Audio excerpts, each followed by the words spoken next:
Right now, employees of Amazon, the world's biggest retailer, are working on becoming unionized here in the United States. Now, mind you, Amazon is already unionized in much of Europe. The EU in general seems to be a bit more friendly to workers than the United States, especially on the subject of supporting unions. France, Italy, Spain, and Germany, they all have unionized Amazon workers. But here in the land of the free, the struggle goes on, but progress is definitely being made. Recently, Chris Smalls became the president of the first Amazon union here in the US, the Amazon Labor Union. And when you look at the timeline of his rise to this position and Amazon's involvement of it, it just makes the story that much sweeter. So Chris here, he used to work at Amazon's Staten Island warehouse, where 2 years ago he led a walkout over COVID-19, specifically Amazon's failure to provide what he considered adequate safety measures to employees to make sure that they didn't get sick. Amazon wasn't providing to employees any personal protective equipment, and there was no social distancing being enforced, and they didn't even provide good access to things like masks and hand sanitizer. So he led a walkout over that. And 2 hours later, after this demonstration, he was terminated from Amazon. And of course, Amazon made up a bullshit reason for firing Chris, which is one of the things that I really hate about these corporations, that they don't even have the balls to own up to the real reason why they terminate an employee. So they said that he was fired for violating a company-imposed 14-day quarantine after he had apparently come into contact with an employee who tested positive for COVID. So this is some 14-day, and apparently it's a paid leave, essentially, that they were doing when this COVID thing was first starting. Now, Chris was said that he had to follow this, even though other employees who had apparently been in contact with that same person that tested positive for even longer periods of time than Chris. And remember, the whole reason for the walkout in the first place was because, from Chris's perspective, Amazon wasn't taking the virus seriously enough to protect their employees. But yeah, they said that he had to follow this quarantine while apparently other employees who would have, in theory, been higher risk didn't have to. So go ahead and put Chris's pink slip in a nice picture frame and hang it up in the Hall of Corporate Lies. Now, after getting fired, he then went on a campaign around the country advocating for workers' rights. Now, Amazon found out about this pretty quickly, and they developed a strategy. They started having meetings with lawyers to come up with a way to combat the unionization effort.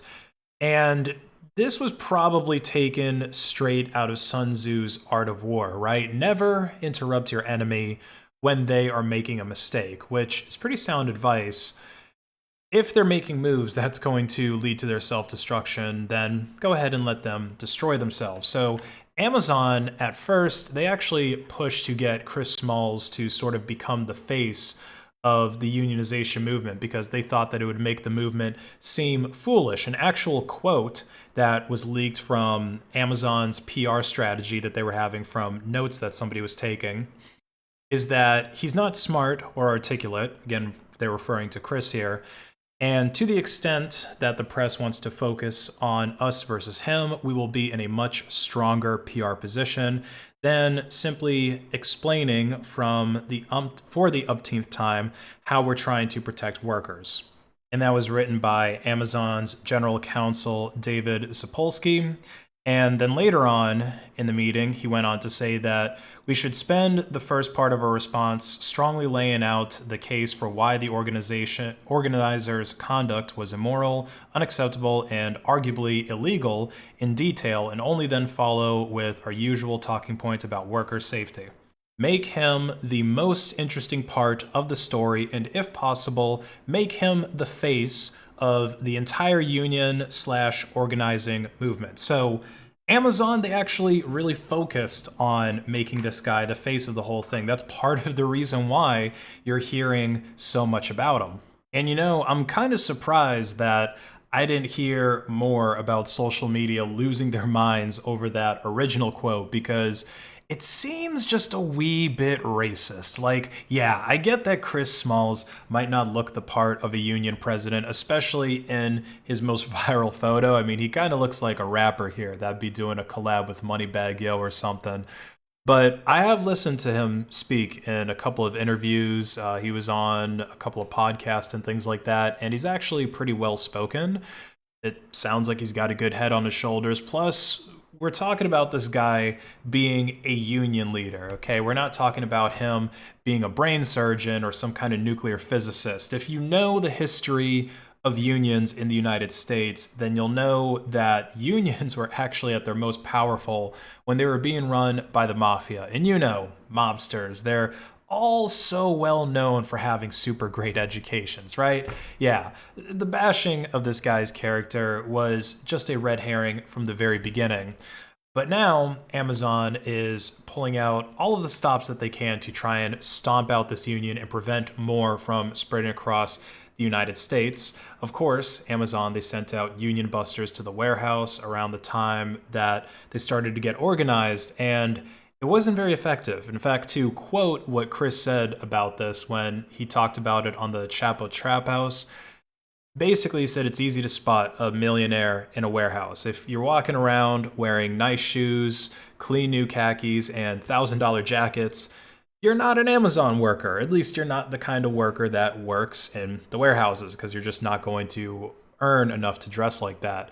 So I guess this guy is a little bit smarter than Amazon originally thought, because now they're calling for an election rerun. Oh no! The guy that we thought was gonna flop as a union rep is actually gaining some traction, and it's our own fault. Quick, let's have another election to try and find someone who's actually a big dummy to put in charge.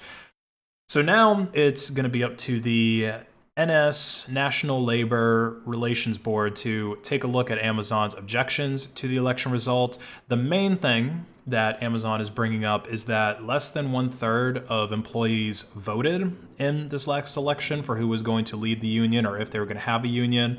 So Amazon's saying, oh, we want our employees' voices to be heard.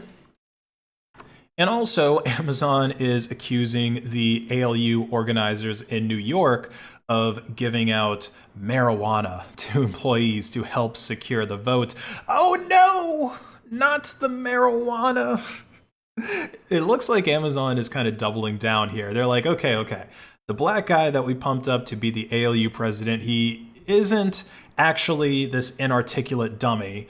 So what can we do to damage his character now? I know! We'll say that he's giving out weed and he's corrupting our employees. Okay, let's just pretend for a moment that this is actually true. Let's pretend that Chris Smalls himself is handing out big fat bags of kush. Well, actually, no, he's in New York, so he'd probably be handing out sour diesel. He's handing out big fat bags of sour diesel with a smile on his face and saying, vote for me. Okay, let's pretend that that's actually happening. Well, weed is legal in New York, and it's probably tied, well, New York itself is probably tied with, if not ahead of Massachusetts, for having the highest population of cannabis users on the East Coast. Now, am I really to believe that a warehouse employee working at Amazon is offended by being offered weed? Most of them are probably like, thanks, man. Now I can wait till payday to re-up. I was going to try to hit up my plug and get him to hook me up with it on credit, but last time he cussed me out and threatened me with a gun when I tried to do that.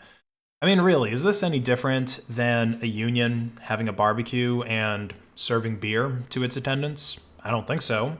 I mean, Amazon should really look into getting an updated playbook. Even the most out-of-touch boomers barely give a damn about people smoking their reefers anymore.